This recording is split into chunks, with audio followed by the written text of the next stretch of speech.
Got a great guest on the show today from Cloudhead Games off of Vancouver Island. I'm going to find out exactly where on Vancouver Island. Denny Unger is here. Please put your hands together for Denny. Come on up, my friend. Good to see you. Good to see you too. Got to wear the toques again. It was nice and sunny and warm for a minute, and now it's back to Vancouver. It's true. People recognize me for the toque. I wouldn't wear it. Yeah. That's what they know me. Oh, it's your look. Yeah, my look is like this. It's become a brand that I didn't want. I know all about that. Cloudhead Games. The name evokes VR. Was it always meant to be a VR studio? Yes. Yes. I was a huge VR nerd back in the 90s. So you were a believer way back when? Yes, Virtuality, the first kind of VR commercialized headset, and it was I did it at Edmonton Klondike Days, actually. It was the first time. Wow. And it was a terrible experience. It made me sick to my stomach. I went to the bathroom sweating, and it wasn't good. But I'm going to slide you up just a little bit because these mics are pretty directional. But there you go. Your first experience with VR was terrible. Yes. But you saw the opportunity. Well, I thought, given the trajectory and how it was, it's bound to get better. Yeah. And it's bound to get better sooner. And so from that point forward, I kind of got into the garage hacker VR movement. Awesome. And did you get a Virtual Boy? I did. I had a Virtual Boy at one point. It was terrible as well.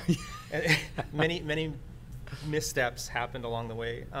So I got into building like collimated displays and flight sims, and I was a huge VR nerd, garage guy. While also being a traditional game maker? Or? No, at that time I was in board game development and Dungeons and Dragons development and stuff like that. That's great. Moved into video game design over time and worked for some smaller studios. But I ended up meeting Palmer Luckey, the founder of Oculus, on a message board called MTBS. And this is before Oculus happened. And he had done this really smart thing. This is where all the enthusiasts kind of hung out, right? Right. But he had done this really smart thing where he had combined off-the-shelf consumer technology in a really smart way with, leap optics and a single panel and the gyroscope from your phone and all this stuff. And we're all watching this going, there's like a couple hundred of us going, this is something that's going to tip, right? We should pay attention. And at that point, a bunch of us were going to just buy a kit. We put it together ourselves at home. Right. And like the old early Apple computers. Yeah, where exactly. You assemble it yourself. Very, Apple I. Very hobby stuff, right? Yeah. And around that time, Carmack saw what Palmer was doing, John Carmack, and started taking it around and shopping it around. And at that point, I'm like, okay, this is going to turn into something massive. I took all the resources from my prior company, which was in D&D and board games, and pumped it into a VR company. I'm like, we have to build a title for this. It's going to be massive. And that's where the gallery, Call of the Starseed, our first game, started its development. So that was back in late 2012, basically. And so how big of a company did you have at that point? And were they game makers, traditional game makers? Did you employ a bunch of those folks? Well, so I had a prior business, and it just kind of ran on its own steam. And then I was working for a small studio that did like advergaming flash games, and I was miserable. Yeah. Right.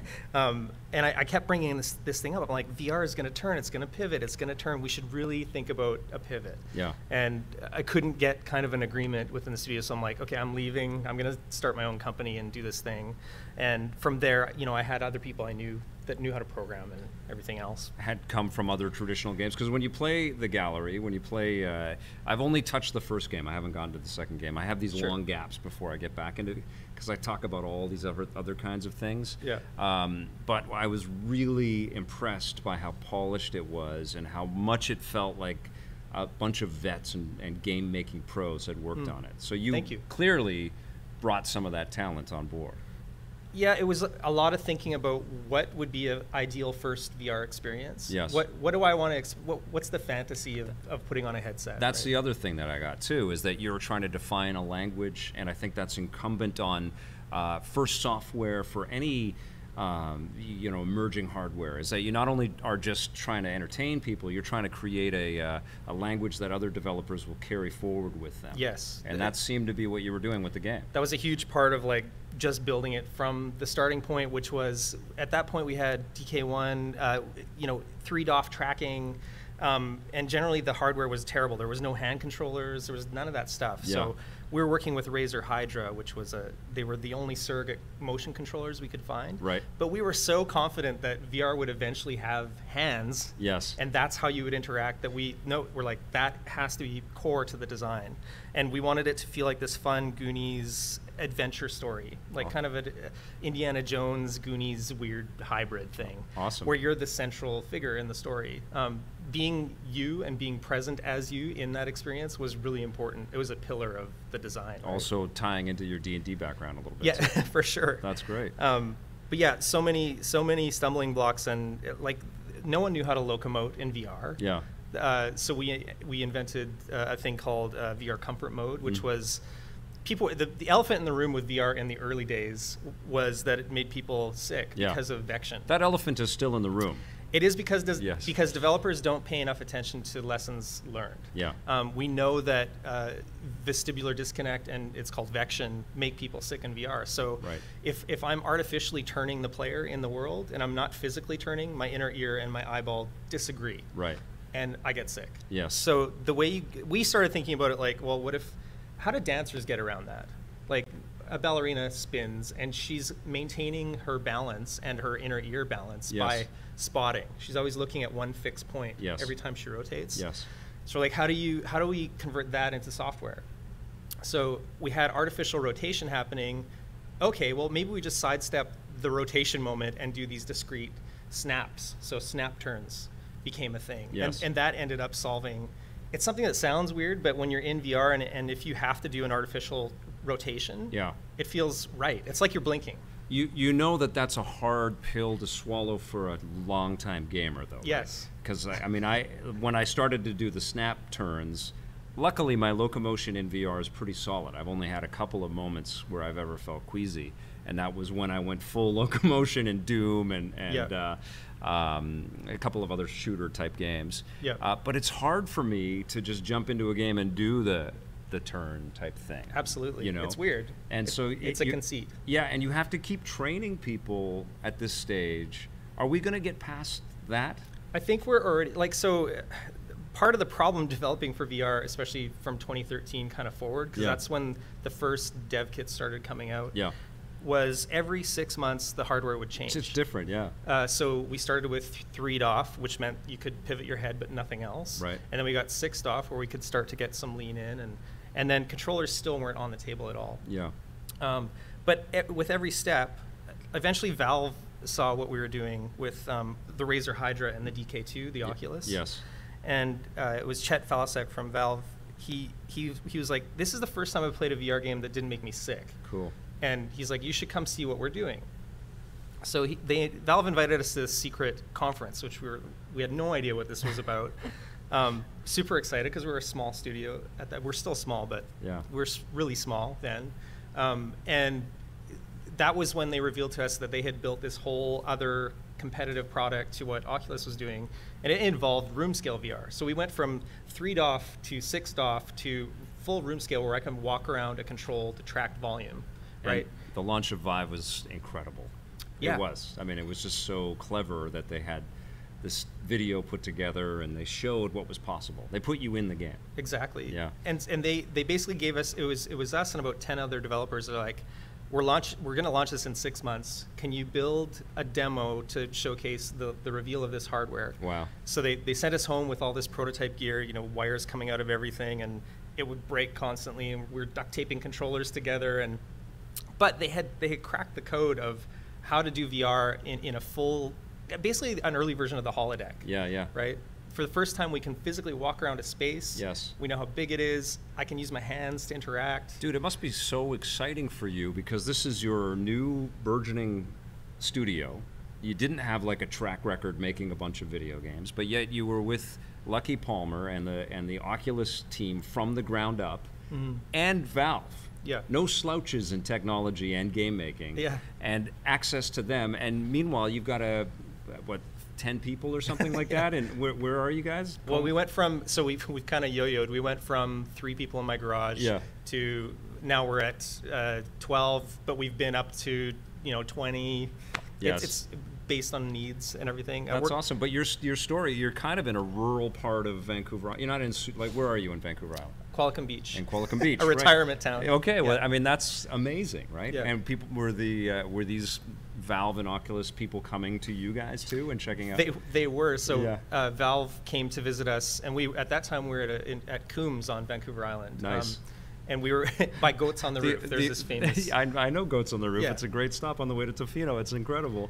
The hot spots of game development. The Goats on the Roof spot right there. It's awesome. And we were in this brick studio by the river by Goats on the Roof, and there was no fresh water, so they pumped in river water Are you kidding into me? the studio, and it smelled a lot like farts all the time. Oh, that's awesome. Welcome, Valve. Sorry it smells like farts. So that was No wonder it's Cloudhead Games. So Valve was taken by the Goats on the Roof and by our fart studio, but we showed them what we were doing, and they knew we were serious despite having zero resources. Sure. Yes. And that we were on the right track in terms of design and everythdo else. So do you think these are juggernauts now? I mean, Facebook owns Oculus, obviously, and Valve is massive. But because they're big companies, they've been able to experiment and iterate and come up with all kinds of, but they're competitors. And there's other competitors out there.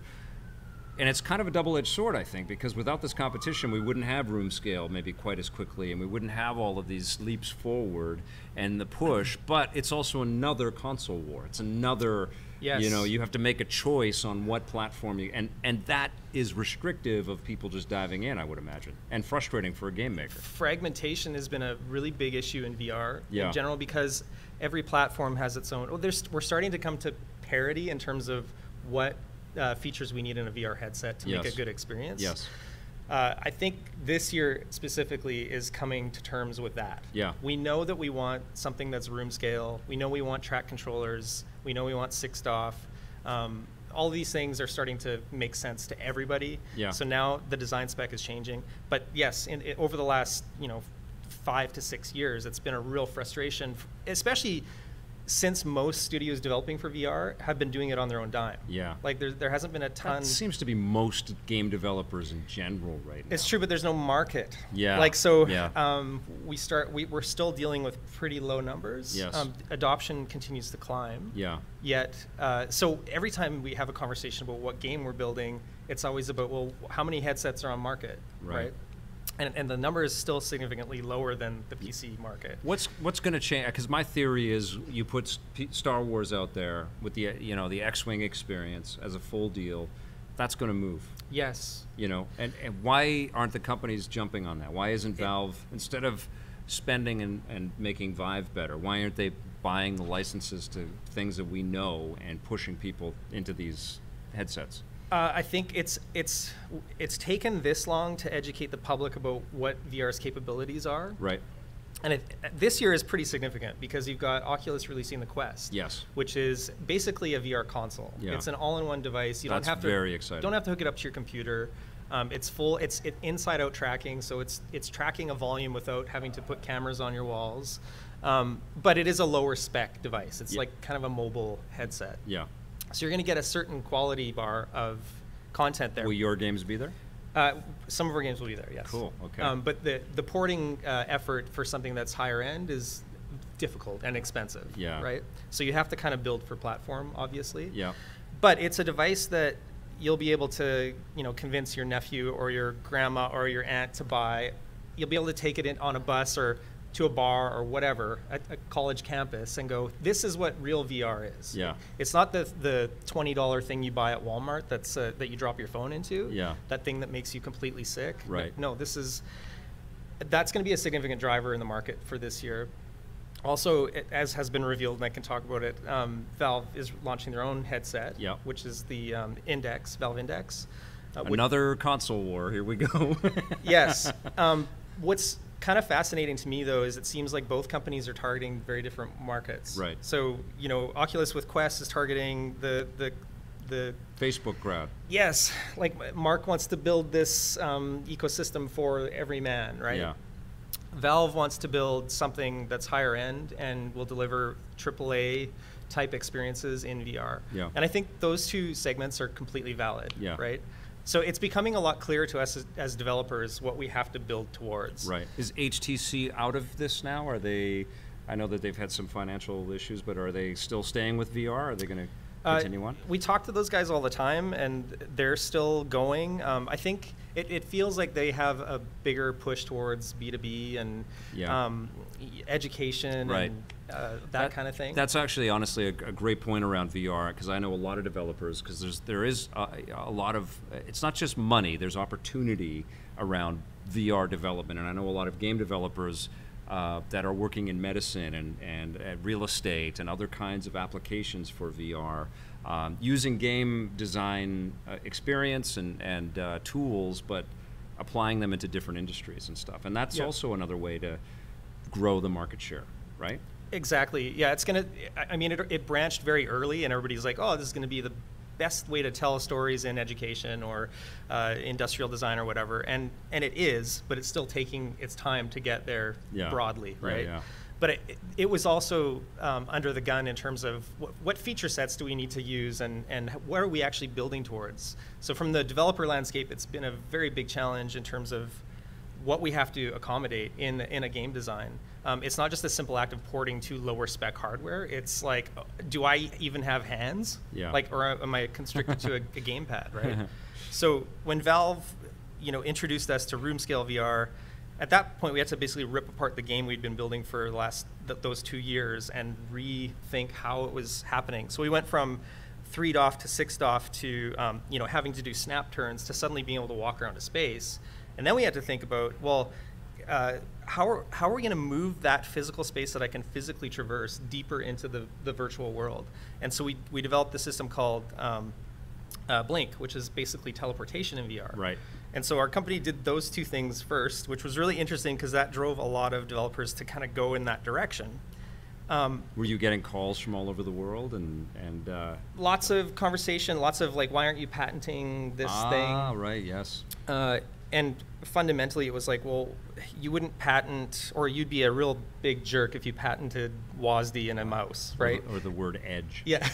Yes. So it felt like that would have constrained people. But anyways, we had to think about, what happens if a user only has the space in front of their desk? Yeah. What happens if they have a full garage? What if it's an arena scale beyond that? And so we had to build a system that would kind of flex and expand and show the user where their boundaries were and where the center space in their room was, and then how do you push that deeper into the. It was kind of a nightmare, but simultaneously it was like the greatest joy ever, because you're doing things where there is no Google search, and it's like that. Yes, like, so when you nail those things, it's like pretty significant, I right? bet, yeah. And I sense in you still have that same experimental drive. You still are in that sort of beatific, you're at the beginning kind of part of all of this, because we're not over the edge yet. The language is still being developed. The thing that puts people off of VR when they see stuff like that is like, well, that's not how I play games right now. Yes. I'm not comfortable playing that way. Yeah. So a big part of what we have to think about now is how do we accommodate every play style? Right. And so smooth locomotion is a big one. So stick motion or pressing W or whatever. And there's ways to get around that. We're starting to see vection portaling. So basically, it's based on velocity. So the faster I move in a space in VR, what I want to do is I want to constrict the player's view. And as I slow down, I'm going to move that back out. Wild. So everything is fixable. Yeah. And we're starting to actually have solid understanding about why things make people sick in that way. So another thing you're going to find in the short term over the next year or 2 is you're going to see a lot more traditional feeling games in VR. Yeah. And so we're starting to cross that point where it's like, oh, now the content's becoming sticky, and I get it from every angle, right? Yeah. And then Sony making big announcements like the Iron Man game that's coming out, yes, which I think will drive a lot of people, curious people, just like the Batman VR game did. Yeah, and Sony's actually they shouldn't be left out because they're significant. They're selling the most headsets of all. Yeah. And it's primarily because of price point, fitting into that little niche, and the hardware is just good enough where you can kind of, there's some warts, but it's generally pretty good. It's also really comfortable too, out of the 3. Absolutely. Yeah, it's really comfortable. Tell us what's coming up from Cloudhead, can you? So we have a couple things. both I can't really say. So, well, one is with a major partner who I previously announced. Redacted. But all of that stuff's going to come out this year, and it'll be. It's so hard biting my lip. You announced all of the major partners. You said Sony, right, Oculus, exactly. and Vive. Okay, exactly. Right. Or Valve. It's things I would love to promote. Actually, but I guess the relevant thing to say is you have episodes of Starseed. Is there more Starseed? Yes. Well, okay. So we have 2 episodes, and we're rounding out with a 3rd. Okay. And we're talking to partners about. It's not like Half-Life Episode 3, though. No. Okay. Yeah, it's gonna end. Yeah. Yeah, but there's some stuff happening this year that I would love to come back and talk to you about because it's pretty relevant to what's happening in the market just in general. Awesome. All right, let's definitely make that happen. I told you this guy has a fascinating story. It's so incredible that you didn't really come from games, but you've become a pretty big player in the VR video game You don't need to know anything. You just hire people that know things. No. That's awesome, Denny. Thank you so much for coming. It was and really good to be continued success with Cloudhead Games. Thank you very much. Thank you. Round of applause. Yes.